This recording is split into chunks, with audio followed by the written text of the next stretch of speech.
Hi there. I am creating this video to document my experience going through bunion surgery. I had a closing base wedge osteotomy, I'm probably mispronouncing that, with a modified McBride bunionectomy, and I am about 3.5 weeks post-op. And I know that these videos have been, or these types of videos have been really helpful to me. I've looked for them on YouTube pre-surgery, in the early days of my surgery, and even now I enjoy looking at them and find them just really helpful and reassuring. So hopefully my videos will do the same for someone else. So I'm going to break these down into various sections. I will talk about my history in this video, and then I'll create a couple more to catch up to the 3.5, 4-week mark, where I am today. So I am 54 years old, and I was told when I was pretty young, maybe 12, 13 years old, by our family podiatrist that I was going to have a bunion on my right foot. And it's true. I ended up with a pretty severe bunion by the time I had my operation a few weeks ago. So I think that it really started bothering me in my mid-30s. I mean, probably 35, 36 was the first time I went to a podiatrist. But it wasn't that bad. It was manageable.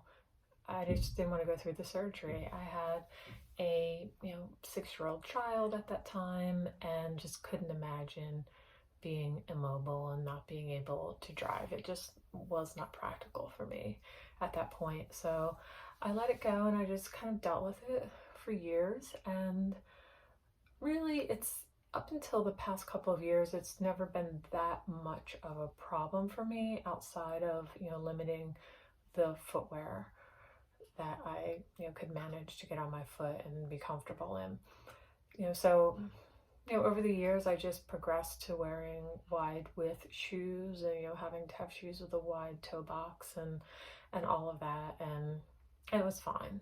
Not ideal, but in my mind it just wasn't worth going through the surgery, because I just considered it something purely cosmetic at that point.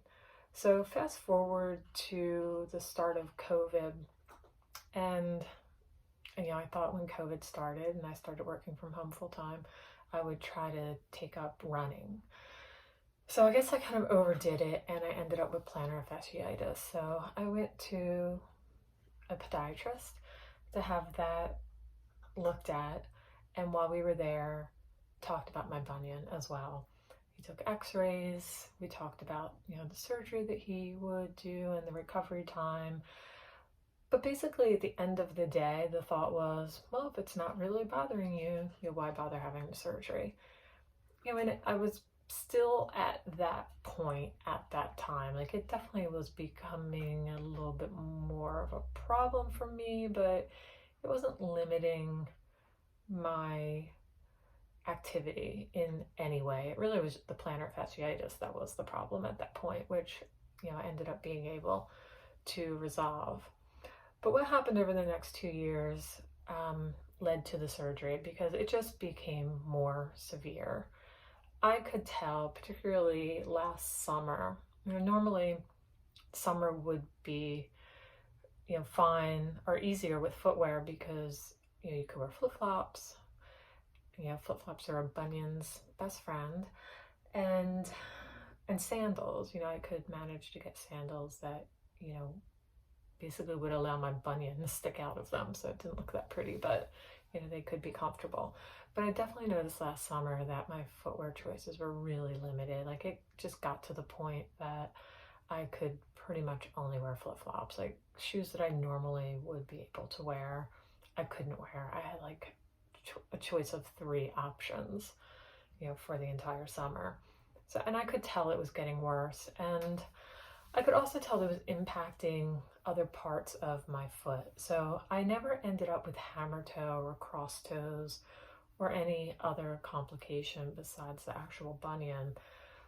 But it looked like that was going to occur in the near future if I didn't take care of this. So basically, so let's say this is my big toe. All of my other toes were just pushed this way, and then they'd get stuck in shoes, and like it's just making my foot wider and wider. And then my toes do tend to curl under, and they were just curling under, and they were starting to look like little claws and starting to look like I would end up with hammer toe and maybe some type of arthritis. So I was also starting to get a pain on the top of my foot, and it got to the point where I used to be able to walk barefoot on the beach. I have a house at the beach, and take a lot of walks, like hour-and-a-half walks on the beach, and it got to the point where I couldn't do that barefoot.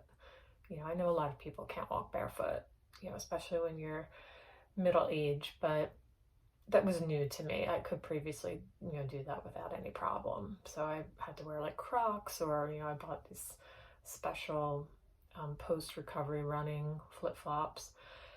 And then I would be fine, but again, just definitely noticing some changes. So I went back to the podiatrist maybe 6 months ago.